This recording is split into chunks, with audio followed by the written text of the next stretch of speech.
that, then we'll give him a chance, then you come after him. Thank you very much, Honorable Speaker and Honorable Wishimo, for that consideration. Honorable Speaker, I would wish to thank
sensitive areas, elimination of community passing,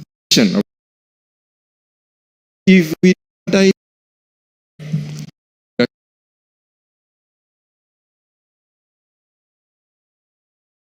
was that of pass.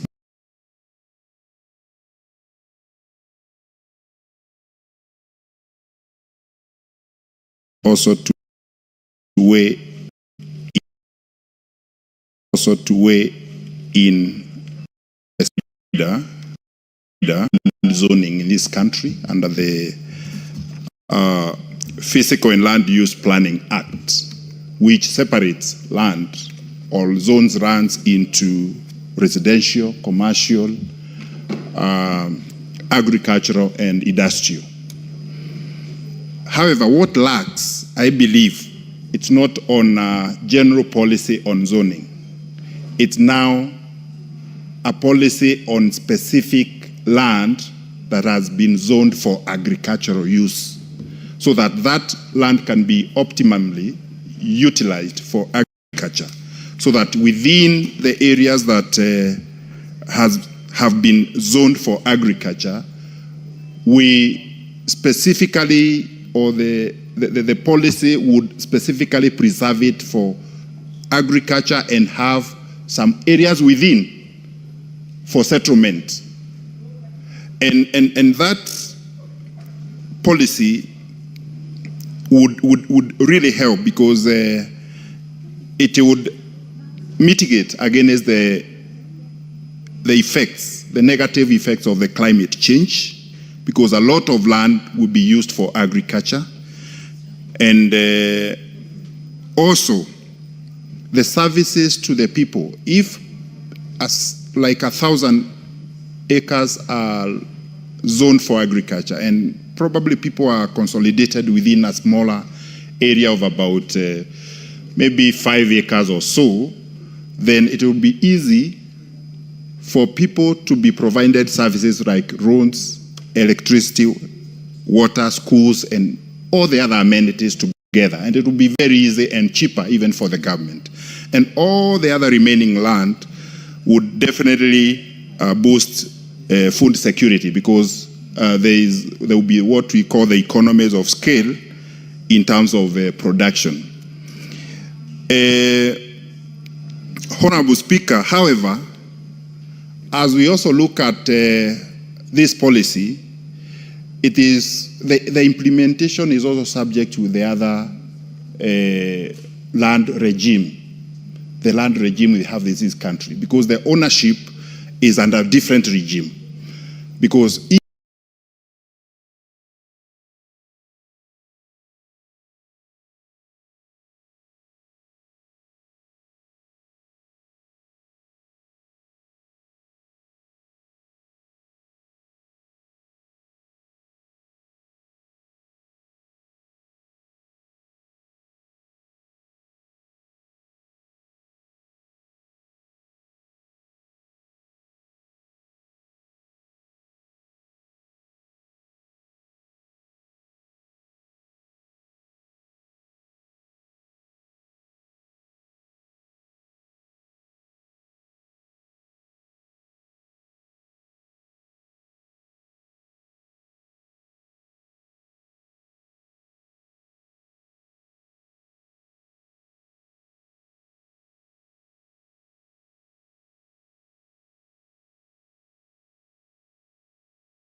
and Honorable Wishimo for that consideration. And Honorable Wishimo for that consideration. I would wish to thank the Honorable Nyonyi for this very important motion. Honorable Speaker, I am very sure that Honorable Nyonyi is speaking from experience, because the constituency he represents was once a farming land, and today only flowers and houses have grown on that particular land, besides, of course, the roads. Honorable Speaker, if somebody spoke from a county like Kiambu and saying we are under threat, they will be speaking a lot of reality.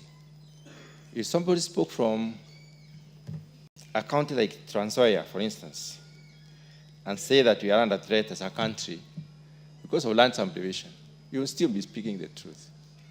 Honorable Speaker, I remember one time in 2008 when there was the clashes, and I was heading an organization that was a lobbying group, and we thought it was the prime time to lobby the government on the issues of land use. That time there was clashes, and the burnt forest was completely burnt. The farms were burnt, the houses were burnt. We did a position paper as an organization and presented it to the then government. The government did not take us seriously, and we therefore decided to present it to the opposition, ended by the Honorable Raila Amolo Odinga. And I remember very well, the current president of Kenya was sitting in that meeting. Our presentation was very simple, that burnt forest is completely burnt. And burnt forest was occupied by all ethnic communities of Kenya. And the only way to kill ethnicity is to kill the separation of individuals on farms.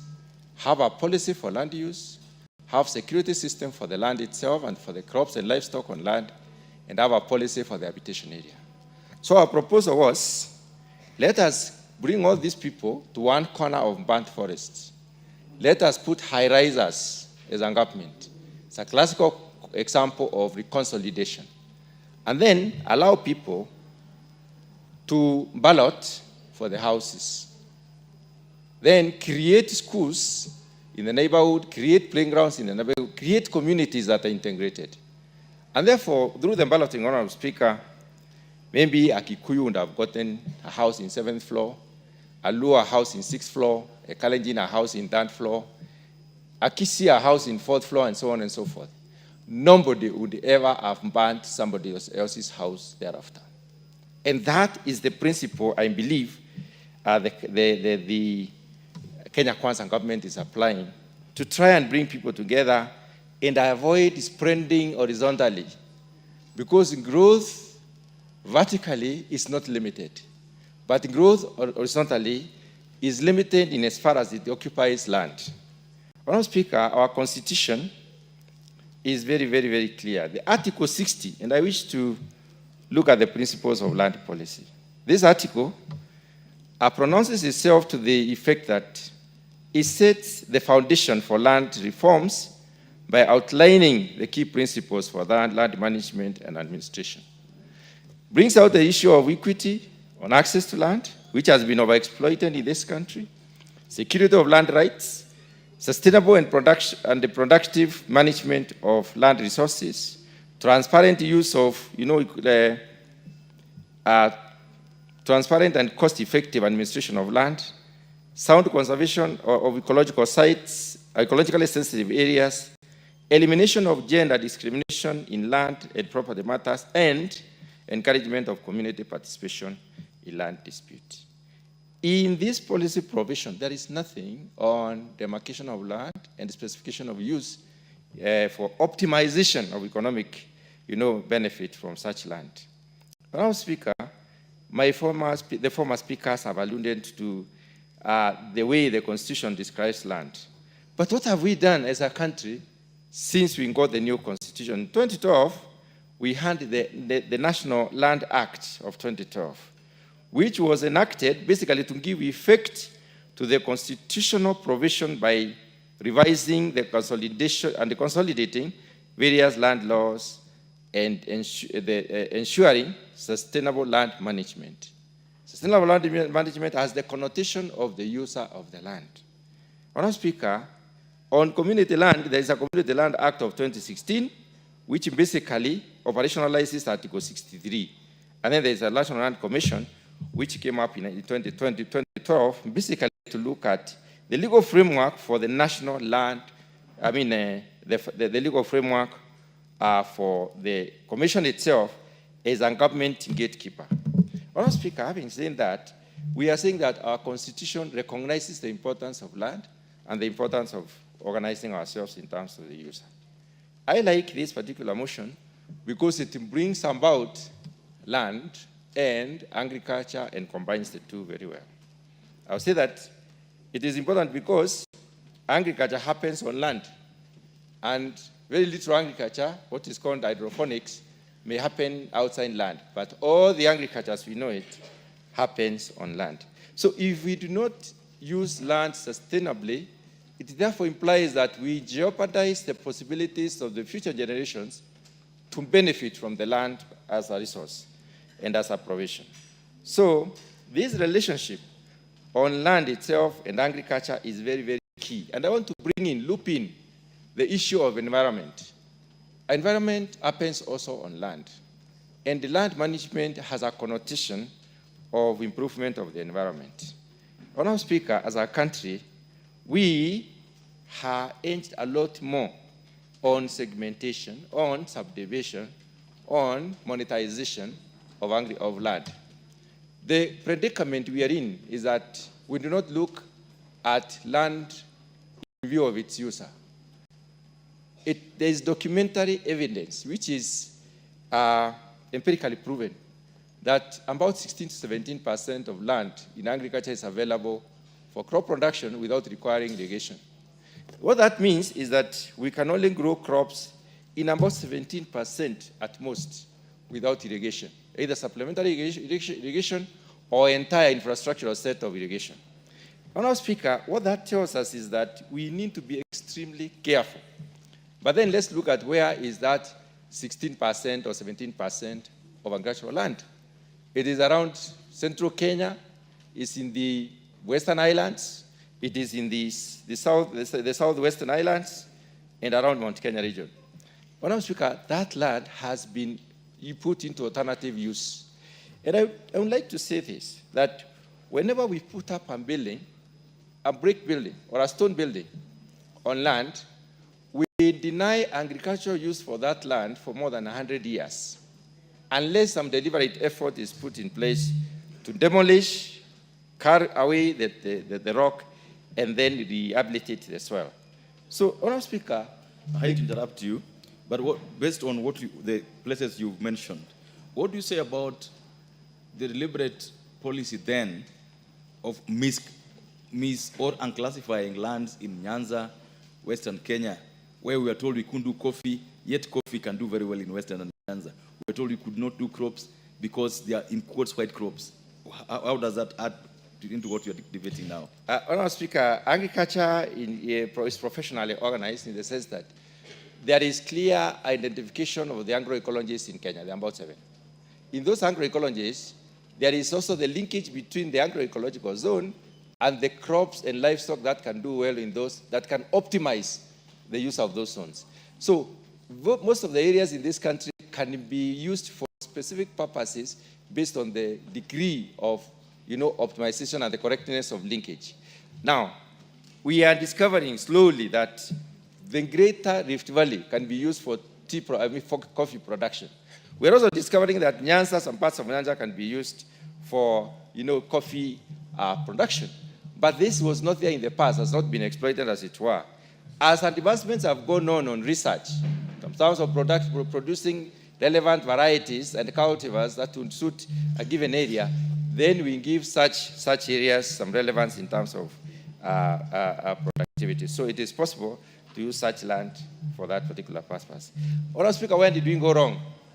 We went wrong at the point of when we decided to form land buying companies, and then instead of utilizing the piece of land as a unit, all of us as members of that particular land buying company, we decided to subdivide it into give me a minute more. Individuals. And that is why we went wrong. We need to go back there. Honorable Speaker, when I look at Nairobi and wonder, when I look at Nairobi and I wonder where is Nairobi growing to, it would be very gratifying if Nairobi was growing towards the Rift Valley. Because along the escarpment, we would have the most beautiful houses in this world, overlooking the valley and also giving people an opportunity to watch sunset. But we are growing towards Kiambu. We are taking up the land that will be used for crop production for our young nation and becoming younger by the day, Honorable Speaker, because I don't think we are very serious in terms of family planning. We are becoming younger and younger because the pyramid is like that. Very few people who are old and very many people who are young. And we are misusing or rather taking away the opportunities for the young people, even in that particular issue. So what do we need to do? We need to reorganize our land. We need to set aside land for agriculture, land for housing, land for urbanization. And then we need to have different rates for this land. Let us not monetize land as a commodity. Let us say this land is for agriculture and this is the price of land here. And you can only do agriculture in this particular area. There should be no change of use when it comes to agricultural land. Well said. Thank you, Honorable Speaker, for allowing me also to weigh in this very, very important motion by Honorable Tim Wanyonyi, member for Westlands. Honorable Speaker, as I support this motion, I also support it with some rider, because there exists a policy on land zoning in this country under the Physical and Land Use Planning Act, which separates land or zones runs into residential, commercial, agricultural, and industrial. However, what lacks, I believe, it's not on general policy on zoning. It's now a policy on specific land that has been zoned for agricultural use, so that that land can be optimally utilized for agriculture, so that within the areas that have been zoned for agriculture, we specifically, or the policy would specifically preserve it for agriculture and have some areas within for settlement. And that policy would really help, because it would mitigate against the effects, the negative effects of the climate change, because a lot of land would be used for agriculture. And also, the services to the people. If like 1,000 acres are zoned for agriculture, and probably people are consolidated within a smaller area of about maybe 5 acres or so, then it will be easy for people to be provided services like roads, electricity, water, schools, and all the other amenities together. And it will be very easy and cheaper even for the government. And all the other remaining land would definitely boost food security, because there will be what we call the economies of scale in terms of production. Honorable Speaker, however, as we also look at this policy, it is the implementation is also subject to the other land regime, the land regime we have in this country, because the ownership is under a different regime. Because if I have my land, which is agricultural, and I have absolute ownership to that land, if a policy comes in and a law probably also enforcing that policy, it will also be subject to that law. So unless we also amend other laws, then this policy might also face challenges, however good it may look like. But now, I think if it were possible also to amend that it is a policy that is, where possible, like communal land, under the Communal Land Act. It is possible now to have this policy, because the community can agree, because it is their land, that they set aside the substantial part of that land for purposes of agriculture, and they settle on one area. So I think much as the policy is very good, it is also subject to other, because like in my constituency, Geshogo, where I come from, most of the land is under RLA, absolutely owned by the owners. And of course, with time, they've also been able to subdivide this land into smaller portions of land. And of course, it may not be practicable in such areas. But I think where we have now bigger chunks of land left in this country, I think it would be easy to convince communities where such land exists, including in Maasai land, where Honorable Parashina comes from, to accept that it can work, so that they can be able to boost food security and earn more. And that policy on that situation has happened in many other countries. We have seen in Netherlands, it works very well. We've also seen in Israel, where we have the kibbutz system, whereby people own land and live in just smaller areas where their services can be provided, and they own the entire land in shares or in whichever way they may agree to share the proceeds of the land. However, Honorable Speaker, in general, I do support, but I believe this policy, even if it goes through this parliament, will also face challenges because there is the existence of other laws that also people have rights to. Honorable Speaker, I support. Thank you. Well said. Member for Sirisia. Thank you very much, Honorable Speaker, for giving me a chance also to contribute on this motion. I rise to support the motion, Honorable Speaker. Our police officers, or if you report a case where you wanted to do an OB, you lack, how can you take this person to court? Because the procedure or issue that has been laid down to categorize this area as there is an illegal activity, there is only one issue they take. It is about issue to do the charcoal. So, Mr. Speaker, we want to ask ourselves, and it's my prayer to Honorable Timothy Wanyonyi, if this argument or the motion can get served to be a bill on issue to do with penalties, because penalties are very important in this country where people prefer grabbing, grabbers are there. People like grabbing land and doing what they want to do, and they say, once I have a title, then I can do that. It's good to understand land is the most valuable resource we have as a country. And an unplanned land leads to food security. And that has been captured under the Vision 2030 and even the bottom-up economic approach. If you check again on the food security, there's another issue of environmental degradation that is caused by when you don't do land planning as per se. We go to built development. Mr. Speaker, there are lands that are supposed, and I want to give an example of Karen, there are lands supposed to need to be used for urban development, areas for industry in this country. The Constitution really say where things are supposed to be. If you are in the residential area, in the growth urban areas or industry or parks. But the tendency of disorderly has been seen.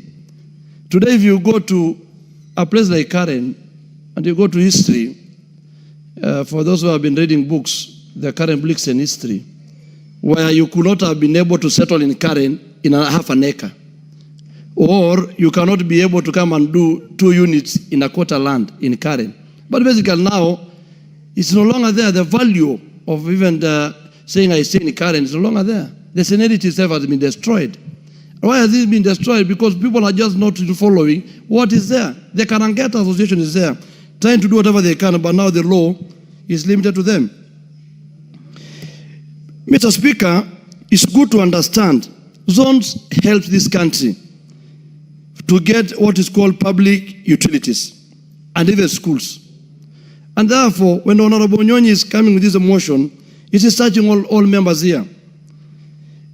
If you go to environmental and climate concern, Mr. Speaker, let me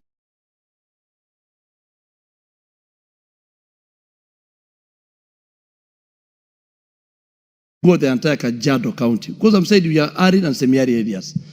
You wonder, because yes, there's an issue to do with the subdivision of land, as my colleague has been saying, on lands to do with group ranches.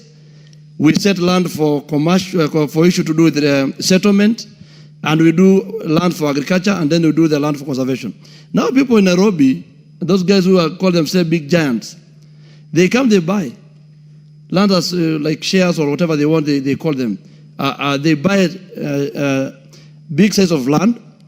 Then after maybe 6 months down the line, you find the whole forest, where the places which were green, where there was water catchments, has been destroyed. The guy is busy putting cabbages. The guy is busy putting other things there in the land. And then when you ask them, they tell you, as long as I bought the land, you can't question me. And we have seen now, that one has destroyed, Mr. Speaker, as indigenous or pastoralists. That's a laboring that the big giants have on our land when they understand that we have done zoning. Purposely we have done zoning. They come there and cheat our communities. And when they cheat them, now they start doing big projects. They don't understand my communities or pastoralists. Land to us is too emotional. You cannot have a community that surrender land for tourism, yes, and surrender land for wildlife. So you find like 100,000 of acres have been set aside for even wildlife to promote our tourism. That is our source of income. And that is being the source of our income, you find also is also our source of our pride. Someone come and destroy our water catchment, you come and destroy our hills just because you wanted to produce food for Nairobi or food for export or food for other purposes. So once people follow zoning and people be careful on that one, you will find out every community in this country is happy, Mr. Speaker. Mr. Speaker, on issue of balancing the interests, as when we are arguing as pastoralists, or they are most affected, but the issue of balancing the investors, I want to take you back to, Mr. Speaker and the members, the history of Ikidong Ranch, just there next to Maimayu. The land was taken from the community, and they basically taken by the community for issue to do with geothermal power production. But you can find 200,000 acres. How can 200,000 produce electricity, and the only electricity can be produced towards the hills or where the source of that one? So you'll find out, Mr. Speaker, that if at all we want to balance the interest of everyone, the only way to balance the interest of every community, of investors, of people who have resources, is by having the zoning. I've talked about the historical injustice, Mr. Speaker. I urge this House, because we all understand that Article 68 is still open of our Constitution, that is mandating this House to check or not need to be added or not what need to be done to ensure that everything is sorted out to help our people. And Mr. Speaker, I conclude by saying I support the motion because it brings order, sustainable land management in this country. Thank you, Mr. Speaker. That's it. Before the member for Kiharu, honourable members, join me in welcoming the students from Ongata Academy, Kajedo North Constituency, Kajedo County. They are seated in the public gallery and they are welcomed for our proceedings this afternoon. Go ahead. Thank you very much, Mr. Speaker, for this chance to contribute to this motion. And it's timely and it's important for us to think about zoning of land, and especially for various uses. And there are various categories of zoning, Honorable Speaker, that I may wish to address. One is in terms of ownership, but the second layer is in terms of use. In terms of ownership, it is important for us to be very clear-minded on what is private land, what is public land, and also what is community land. Honorable Speaker, I have seen also that we need a lot of efficiency when we dezone or when we reallocate the zoning, and especially in terms of ownership. When we intend to do development projects in Kenya, Honorable Speaker, development projects are only done on public land because we are investing public resources. But we have seen the previous owners of this land agonizing all the time when it comes to compensation of that land, Honorable Speaker. And it is important for us to be very forthright in having regulations that also protect private property. And Honorable Speaker, what ought to happen is that when there is a public development, whether it's a dam or a road or any other kind of development, Honorable Speaker, the regulation should be that there should not be construction before the ownership changes. And ownership changes when there is a transaction, Honorable Speaker. And a transaction happens when there is change of money and resources. Because I have seen many countless families in Kenya who surrendered their private land, but they are yet to be compensated yet the public facility or public development that was to happen already happened. And therefore they move from office to office looking for this compensation. We need to be forthright and clear-minded in also safeguarding the sanctity of private ownership of property, Honorable Speaker, and especially when it comes to government taking up those properties. The other thing, Honorable Speaker, is in terms of use. And use can be in many ways. It can be in terms of industrialization, industrial zones. It could be in terms of development that is residential, commercial. It could also be in terms of agriculture, Honorable Speaker. And in that respect, I believe in terms of the zoning of this land, what we have in mind, Honorable Speaker, is especially agriculture. But, Honorable Speaker, it is important for us as this House to constantly also be aware of the level at which agriculture should be involved in our economy. Honorable Speaker, all the time when we are doing policy, we are very keen to exalt primary production and especially agriculture, simply because many times policymakers are also elected by the people and they are politicians, and therefore we try to appeal where the majority of the people are. But, Honorable Speaker, it does not necessarily mean that agriculture and primary production is necessarily the best thing for an economy.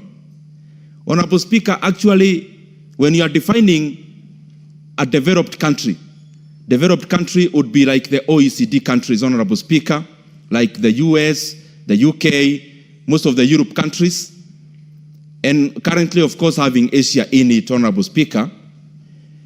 When you give all the definitions in terms of GDP per capita, GDP, and all the rest, one other definition of a developed country is a country where agriculture constitutes less than 10% of the GDP, not more. And therefore, if we seek to be a developed country, we must not be very happy when you are submitting in this House how agriculture accounts for 18% of our GDP, because it means we have a lot of catching up to do. A country like the US, Honorable Speaker, even with the large-scale farming that happens there, agriculture accounts for less than 4% of the US economy. China, which is now growing, Honorable Speaker, agriculture accounts for 7 to 8% of their GDP.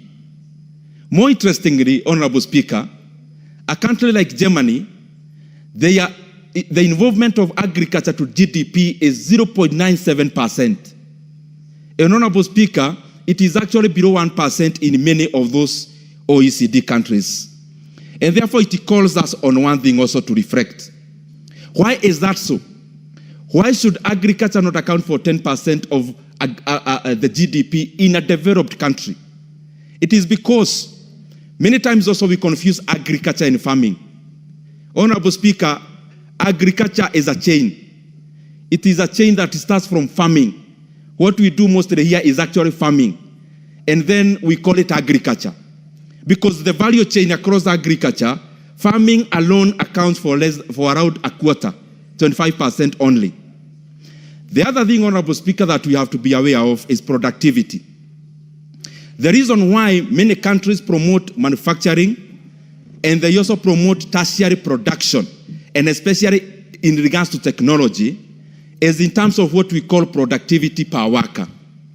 If you measure a GDP productivity per worker in Kenya, Honorable Speaker, and you compare the same to a person in China and a person in the US, then you see why countries grow faster when they ascend from primary production to the other two kinds of production, and especially when they shed off primary production, where agriculture is domiciled, not to have an oversized involvement in the GDP, Honorable Speaker. And I was talking about productivity. In Kenya, we say agriculture is the dominant thing that we do. But why is it that a sector that is employing over 70% of the rural population, how comes it only contributes less than 18% of our GDP? Then it shows that a very small fraction of the GDP carries a huge size of our population. Meaning, if you prorate that, it shows that productivity in agriculture is very low. Because again, agriculture in Kenya, Honorable Speaker, is also not mechanized. So what you are calling agriculture is also subsistence, Honorable Speaker. And therefore, we need to do much more. If we need agriculture to be something that is helping our economy, one thing we have to do, number one, is to mechanize. But number two is not to stop at agriculture. Is to look at the synergies. Is to look at agriculture value addition and manufacturing value addition. So that there is a blend, Honorable Speaker, and there is a communication in terms of this side of the economy communicates to the other. Honorable Speaker, let me give you some of the figures, and especially citing government figures itself. Yes. Would it be wrong if agriculture contributed 70% of our GDP, real agriculture? Would it not make us develop? It would be very wrong, Honorable Speaker. Why? Because productivity per worker is what makes GDP of a country spur and go up. So if you have so many people engaging in a low level of equilibrium, low level of equilibrium meaning they are trapped, that you can't go past this ceiling. You are engaging in raw agriculture. So whatever you do as a farmer, 1 acre of land can only give you too much. You cannot scale past that. Because one land is, that piece of land is that piece of land. The other thing, Honorable Speaker, even as I answer you, agriculture is based on something we call decreasing return to scale. The other two, that is manufacturing and tertiary production, are based on something we call increasing return to scale. What does this mean? When you have a piece of land like the size of Kenya, what we do and we are encouraged to do all the time is to first till the land where land is fertile. And therefore production starts at the peak. When you have a piece of land, you don't go you start with where you have red soil. You cultivate that. After you cultivate that, that is when you go to the other parts of the land. What does that mean? As you start agriculture, you start cultivating in areas that require very little input for optimal output. But, Honorable Speaker, as you progress, then you move to areas that need irrigation. Irrigation is an input. It increases cost, Honorable Speaker. So it is diminishing return to scale. But manufacturing and tertiary production is increasing. And therefore, it's much more possible to scale when it comes to manufacturing. It is much more possible to scale when you're talking about tertiary production, and especially in tech. And that is why our economy, Kenya and Africa, must embrace that we have to keep on diminishing the involvement of agriculture in our GDP and hating the others. Again, Honorable Speaker, the produce from agriculture are based on what we call You will add in the 10 seconds, 10 minutes, 1 minute. Thank you very much, Honorable Speaker, for that 1 minute. I was just trying to make a point that, Honorable Speaker, it is important, even as we try to drive and to spur agriculture, it is also important that we grow the other areas. And the point I was making, every produce from agriculture and primary production is trapped in market prices. Because a mango in Kenya, an equivalent mango in Kenya, would cost the same in an equivalent mango in any other market. But when you come to manufacturing and tertiary production, you are able to do what is called differentiation of product. That you can have a car called Mercedes with the same function as a car called Toyota, but one may be priced higher than the other. And therefore, Honorable Speaker, that is why it is important for the economy to also look at the other two, because there is no way an economy grows based on primary production alone. I submit, Honorable Speaker. Honorable Wundo. Thank you, Honorable Speaker. Allow me also to join my colleagues in thanking Honorable Tim Wanyonyi, the MP for Westlands, the famous Westlands, and probably the incoming governor of Honorable Speaker, for bringing this subject matter to public debate. Honorable Speaker, we have debated this matter for very many years, since I joined the University of Nairobi, when we started talking about development economics and economic problems of Africa. Honorable Speaker, land is not the physical space per se. It's the rights inherent in the land. is the economic value in the land, is the ability to use the land, abuse it without interfering with the rights of other people. As we debate this motion and as we seek to support and properly escalate to the next level, it is important, Honorable Speaker, we put into mind 3 or 4 issues. The first issue is look at Chapter 5 of the Constitution of Kenya that sets out the principles of land policy, and which says equitable access to land, security of land rights, sustainable and productive management of land resources. Honorable Speaker, any motion or any law that is passed in this House or implemented in Kenya that infringes in any of those principles of land policy will become null and void ab initio. You, the lawyers, would say so. So, Honorable Speaker, as much as desirable to continuously plan and enforce those plans strictly, we must also appreciate one fact, that over the years, development theorists have been against the concept of very strict planning paradigms that restrict effective interchange of factors of production. Honorable Speaker, the second issue that we also need to put in place, there is the principle in land economics that talks about highest and best use. And highest and best use, Honorable Speaker, is the use of land that generates the highest returns, the use of land that's socially and legally acceptable, and the highest use is that one that has got planning or permission or authority.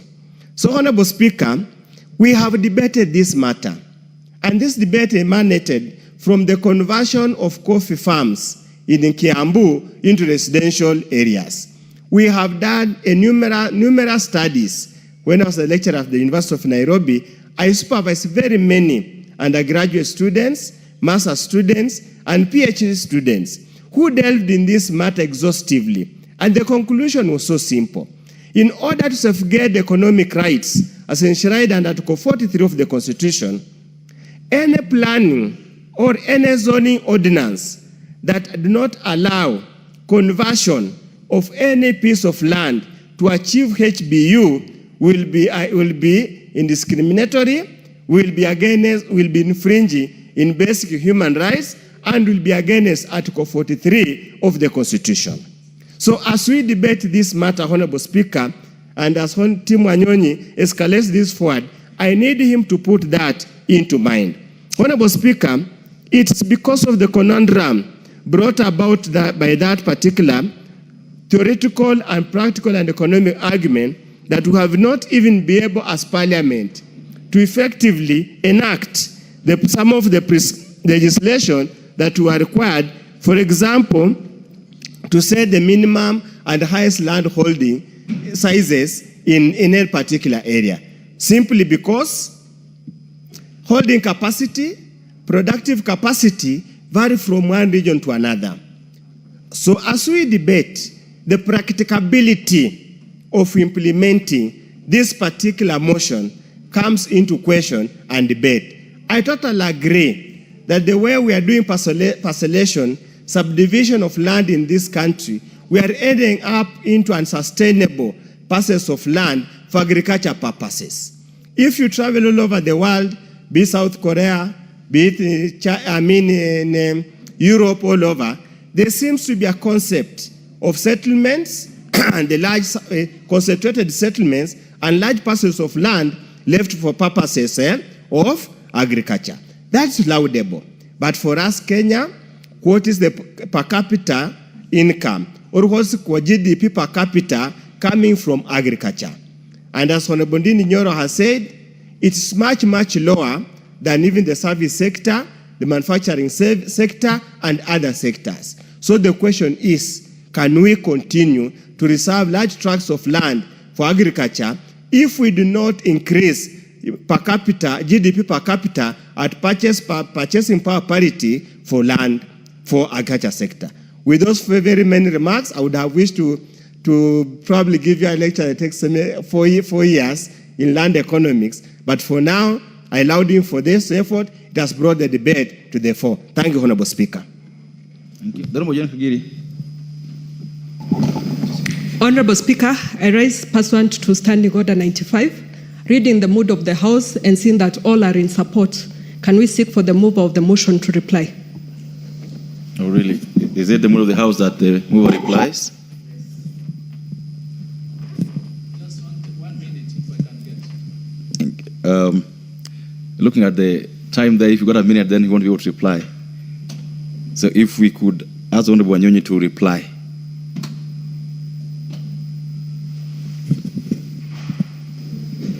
Thank you, Honorable. But you could give the Honorable Chief Romondo 1 minute. Sorry, the Honorable Tandaza 1 minute. Yes, for time, if you have the time. Okay, Honorable Speaker, I can donate that 1 minute to Honorable Tandaza.